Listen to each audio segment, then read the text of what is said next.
পুতুল তখন খুশি মনেই বলে ওঠে, হ্যাঁ মনে আছে আপু, তুমি বলেছ যখনই পুতুল বর বের হবে ঠিক তখনই লাফ দিয়ে তার কোলে উঠে জড়িয়ে ধরবো। তখন সেজেল মাথা নাড়িয়ে সায় জানায় যে ঠিক আছে। তারপর দুজনে একসাথে অপেক্ষা শুরু করে। বেশ কিছুক্ষণ পার হওয়ার পরও রওশাদ বের হয় না। সেজেল তখন ক্লান্ত হয়ে পুতুলের কাঁধে ভর দিয়ে দাঁড়িয়ে থাকে। এদিকে পুতুল চোখ ঘুরিয়ে ঘুরিয়ে কাঁচের ভিতরে দৃশ্য দেখার চেষ্টা করছে, কিন্তু কাঁচে শুধুমাত্র নিজের অবয়ব ছাড়া কিছুই দেখতে পাচ্ছে না পুতুল। পুতুল এবার মুখ আলুর মতো ফুলিয়ে কাঁচের সামনে নিজের প্রতিচ্ছবির সাথে খেলতে শুরু করে। এদিকে রওশাদ ডাম্বেলগুলো এক একবার নিচে তুলছে তো এক একবার উপরে তুলছে। ক্যাসপার গিয়ে একটি টাওয়াল এগিয়ে দেয় ঘাম মোছার জন্য রওশাদকে। আর রওশাদও টাওয়ালটা নিয়ে ঘাম মুছতে মুছতে আনমনে হঠাৎই তার বাইরের দিকে নজর যায়। ভেতর থেকে স্পষ্ট পুতুলকে দেখা যাচ্ছে। রওশাদ অবাক হয়ে সেদিকে এগিয়ে যায়। এদিকে পুতুল এখনো নিজের প্রতিচ্ছবির সাথে খেলা করছে আর খিলখিল করে হাসছে।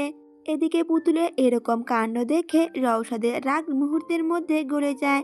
হাসি আটকে রাখতে না পেরে হেসে দেয়। এতক্ষণ ধরে যে রওশাদের রাগ কমেনি তা কিছু মুহূর্তের জন্য শেষ হয়ে যায় পুতুলের কিউটনেস দেখে। কিছুক্ষণ পর রওশাদ চল শক্ত করে বাইরে বেরিয়ে আসে। আর রওশাদের পেছনে পেছনে জায়েদ এবং ক্যাসপারও বেরিয়ে আসে। রওশাদকে বের হতে দেখে পুতুল সেজেল ছুটে আসে তার সামনে, কিন্তু রওশাদ কাউকে পাত্তা না দিয়েই চলে যায় সেখান থেকে। যা দেখে পুতুল আবারও ঠোঁট ফুলিয়ে নিঃশব্দে কেঁদে ওঠে। সেজেল পুতুলকে কাঁদতে বারণ করে আর সান্ত্বনা দেয়, বলে ওঠে, যাও যাও নিজের পুতুল ভরে রাগ ভাঙাও কিউট বেবি, পিছন দিকে গিয়ে জড়িয়ে ধরবে কিন্তু শক্ত করে। পুতুল সেজেলের কথা শুনে চোখ মুছে সেজেলের দিকে তাকায় আর তারপরে গুটিসুটি পায়ে ছুটতে শুরু করে রওশাদের পেছনে। রওশাদ গাড়ির কাছে এসে দরজা খুলে ঢুকেই বেরিয়ে যাবে, ঠিক তখনই নজরে যায় পুতুল এদিকেই ছুটে আসছে। রওশাদ কিছু বুঝে ওঠার আগেই পুতুল ছুটে এসে লাফ দিয়ে একদম কোলে উঠে পড়ে রওশাদের কোলে আর শক্ত করে জড়িয়ে ধরে। রওশাদ অবাক হয়ে পুতুলের দিকে চোখ বড় বড় করে তাকায়। পুতুল এখনো রওশাদের রাগ ভাঙাতে আলতো করে ঠোঁটে চুমু দিয়ে ঠোঁট উল্টে কিউটভাবে বলে ওঠে, প্লিজ আমার উপর আর রাগ করে থেকো না পুতুল বর, আমার খুব কষ্ট হয় তুমি রাগ করে থাকলে। রওশাদ এবার না হেসে পারে না, সে তো হেসেই বলে ওঠে, এভাবে তো রাগ কমবে না। রওশাদের কথা শুনে পুতুল তো বলে ওঠে, তাহলে কি করতে হবে, তাহলে তোমার রাগ কমবে, আমি তাই করব, বলো আমায়। পুতুলের কথা শুনে রওশাদ একটা বাঁকা হেসে বলে ওঠে, ঠিক বলছিস তো পুতুল পরি, পরে আবার কাঁদবি না তো। পুতুল সাথে সাথে মাথা নাড়িয়ে না বলে। রওশাদ পুতুলের কথা শুনে সাথে সাথে পুতুলের পিঠ গাড়ির সাথে ঠেকিয়ে দেয় আর পুতুল নিজের চোখ বন্ধ করে ফেলে ভয়ে। রওশাদ ধীরে ধীরে এগিয়ে এসে পুতুলের গলায় মুখ ডুবিয়ে দেয়। এদিকে রওশাদের এমন কাণ্ডে পুতুলও কিছু বলে না, চুপ করে থাকে। রওশাদ পুতুলের সম্মতিতে যেন আরো উন্মাদ হয়ে ওঠে। পুতুলের থুতনি ধরে উপরে তুলে ঠোঁটের দিকে এগিয়ে যাবে, ঠিক তখনই কারোর পায়ে শব্দ শুনতে পায়। গ্যারেজের দিকে হয়তো কেউ আসছে। রওশাদ বিরক্তিতে হাত মুঠো শক্ত করে গাড়ির সাথে একটা জোরে বাড়ি মারে আর পুতুলকে বলে ওঠে, পুতুল পরি যা নিজের সিটে গিয়ে বস। পুতুলও চুপচাপ নিজের সিটে গিয়ে বসে পড়ে। এদিকে সেজেল, জায়েদ এবং ক্যাসপার একে অপরের সাথে কথা বলতে বলতে এদিকেই এগিয়ে আসছে। রওশাদ রাগী দৃষ্টিতে এই তিন নমুনার দিকে তাকায়। এদের জন্যই আজ এত বড় সুযোগটা হাতছাড়া হলো রওশাদের। এদিকে সেজেল সামনে এসে বলে ওঠে রওশাদকে, রওশাদ পুতুল কোথায়। এদিকে রওশাদ তাদের সাথে কোনো কথা না বলে গাড়ি স্টার্ট দেয়। গাড়ি স্টার্ট দিতে দেখে তারা তিনজনেই পেছনের দরজা খুলে গাড়িতে উঠে বসে।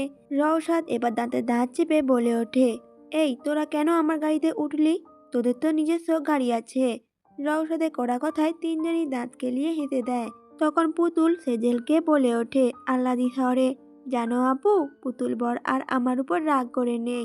আরও জানো পুতুল বরের রাগ কিভাবে ভাঙিয়েছি আমি।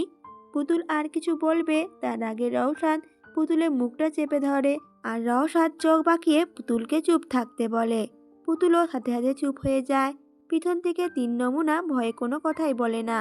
এখন একটা টু শব্দ করলেও রওশাদ তাদেরকে উষ্টা মেরে বের করে দেবে, এটা তারা খুব ভালোভাবেই জানে। অপরদিকে বাংলাদেশ, সূর্য কেবল অস্ত গিয়েছে, চারদিকটা অন্ধকার নামার সাথে সাথে আলমার জীবনেও অন্ধকার নেমে এসেছে। আয়নার সামনে বধূ সেজে বসে আছে আলমা, চোখ দিয়ে টপ টপ করে পানি পড়ছে। ঠিক সেই সময় আলমা বেগম কিছু গয়না নিয়ে ভেতরে প্রবেশ করে আর বলে ওঠে, দেখ মুখপুরি, তোর হবু বর তোর জন্য কত গয়না এনেছে, তারপরে তুই বিয়েতে কাঁদবি। আলমা তার ছেলের হাসি হেসে বলে ওঠে, আমার জীবনের সবচেয়ে বড় ভুল কি জানো মা? এই পৃথিবীতে জন্মানো। আর তার থেকেও বড় ভুল কি ছিল? তোমাদের মতো মানুষের ঘরে এসে পড়া।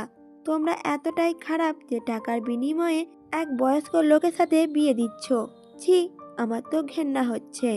আলমার কথায় আলো বেগম কোনো ভ্রুক্ষেপই করে না, মুখ বাঁকিয়ে বিদ্রুপ স্বরে বলে ওঠে, তোকে যে খাইয়ে পরিয়ে বাঁচিয়ে রেখেছি এটাই তো অনেক, আর কোনো তামাশা না।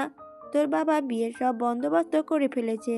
এই গয়নাগুলো পরে রেডি হয়ে নে, কিছুক্ষণ পরেই তোকে নিতে আসছি। কথাটা বলেই আলো বেগম বেরিয়ে যায় রুম থেকে।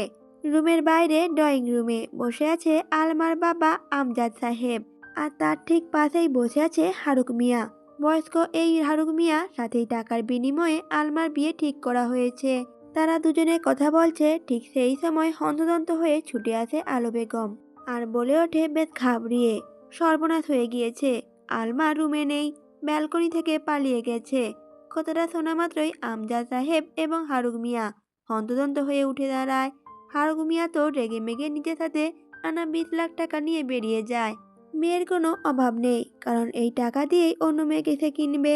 আর টাকা নিয়ে চলে যাওয়ায় আমজাদ সাহেব মাথায় হাত দিয়ে বসে পড়ে আর আলো বেগম দাঁত কটমট করে বলে ওঠে, কোথায় যাবে ও? সেই তো পেটের দায়ে এখানেই আসতে হবে, তখন ও পালিয়ে যাওয়ার শখ আমি ঘুচিয়ে দেব। ঘন অন্ধকার শুনশান রাস্তা দিয়ে দৌড়ে যাচ্ছে আলমা, গন্তব্য কোথায় সে নিজেও জানে না, তাও সে ছুটতেই থাকে। আজ কোনো বাধা তাকে হার মানাতে পারবে না। হঠাৎ একটি কালো গাড়ি এসে আলমার সামনে এসে দাঁড়ায়। আলমা কিছু বুঝে ওঠার আগেই কতগুলো কালো স্যুট পরিহিত লোক এসে সবাই জড়ো হয়ে আলমাকে গাড়িতে তোলে আর আলমা বাঁচার জন্য চিৎকার করে। তবে ঘন শুনশান রাস্তায় তার চিৎকার কেউ শুনতে পায় না। তারপর সেই লোকগুলো কিছু একটা গন্ধ ছোঁয়ায়, তারপর ধীরে ধীরে চোখ বন্ধ হয়ে যায় আলমা। কিছুক্ষণ পর ধীরে ধীরে চোখ মেলে তাকায় আলমা। চারিদিকে অন্ধকার, হাত পা শক্ত করে চেয়ারের সাথে বাঁধা আলমা। শুধু ঘরের মাঝখানে হালকা আলো আছড়ে পড়ছে, সেই আলোয় দৃশ্যমান হয়ে ওঠে এক ছায়া মানবের। আর সেই হালকা ছায়া মানবকে দেখে ভয় পেয়ে যায় আলমা। ভয়ে ভয়ে বলে ওঠে, কে কে কে তুমি? ওপাশ থেকে একটি পুরুষালী মৃদুকণ্ঠ ভেসে আসে, আমি AMG। আলমা সাথে সাথেই বলে ওঠে লোকটিকে, কি চাই তোমার? আর আমাকে এভাবে ধরে এনেছো কেন? তখন অপর পাশে লোকটি বলে ওঠে, আমি কি চাই সেটা তোমার না জানলেও চলবে। তার আগে তুমি এটা বলো, তুমি রওশাদকে নিজের করে পেতে চাও কি না, তাহলে আমি তোমাকে সাহায্য করতে পারি। AMD কথা শুনে আলমা অবাক হয়ে যায়, বলে ওঠে, তুমি কেন আমাকে সাহায্য করতে চাইছো? আর আমাকে সাহায্য করে তোমার লাভ কি? তখন AMD হেসে হেসে বলে ওঠে, লাভ ছাড়া AMD কিছুই করে না। তোমার সাথে ডিল হচ্ছে, তোমার লাভ রওশাদ আর আমার লাভ শেহনাজ পরিবারের ধ্বংস। আলমা তো সাথে সাথে বলে ওঠে, আমি কিভাবে তোমাকে বিশ্বাস করব যে তুমি আমাকে সাহায্য করবে? তখন AMD সুইজারল্যান্ডের ভিসা পাসপোর্ট আলমার হাতে ছুঁড়ে মারে। ঘরে মৃদু আলোতে আলমা সেটা স্পষ্ট দেখতে পায়। AMD শক্ত কণ্ঠে বলে ওঠে আলমাকে, এখন সিদ্ধান্ত তোমার হাতে। আমার কথা মতো চললে রওশাদকে হাসিল করতে পারবে, আর তা না হলে আমার হাতেই মরতে হবে। কথাটা বলেই AMD উচ্চস্বরে হেসে ওঠে। আলমা কিছুক্ষণ ভেবে বলে ওঠে, আচ্ছা ঠিক আছে, আমি রাজি, কিন্তু তুমি তোমার কথা রাখবে আর রওশাদকে আমার করে দেবে। সুইজারল্যান্ডে রাত 8:30। রওশাদ পুতুলকে নিয়ে বাড়ি চলে আসে। মিস বেগেন যা অনেক আগেই বাড়ি চলে গিয়েছে নিজের কাজ সেরে। পুতুল অনেকক্ষণ বাইরে থাকায় পুতুলের ভীষণ ঠান্ডা লেগে গিয়েছে, ফলে একের পর এক হাঁচি দিয়েই যাচ্ছে। নাকের ডগা লাল টুকটুকে হয়ে গেছে। রওশাদ পুতুলের কাছে এসে দুহাত ধরে চিন্তিত স্বরে বলে ওঠে, পুতুল পরি, তোর তো প্রচন্ড ঠান্ডা লেগে গিয়েছে। পুতুল তখন নাকটা দলতে দলতে বলে ওঠে, এখানে খুব ঠান্ডা তো তাই। রওশাদ সাথে নিজের কোটটা খুলে পুতুলের গায়ে জড়িয়ে দেয়, তারপর নরম স্বরে বলে ওঠে পুতুলকে, পুতুল তুই রুমে যা, আমি গরম কিছু খাবার আর সাথে মেডিসিন নিয়ে আসছি। পুতুল তো সাথে না গুছিয়ে বলে ওঠে, না না, আমি ওষুধ খাবো না, একটু ঠান্ডা লেগেছে, এমনিই ঠিক হয়ে যাবে। পুতুলের কথা শুনে রওশাদ চোখ বাঁকিয়ে তাকিয়ে বলে ওঠে,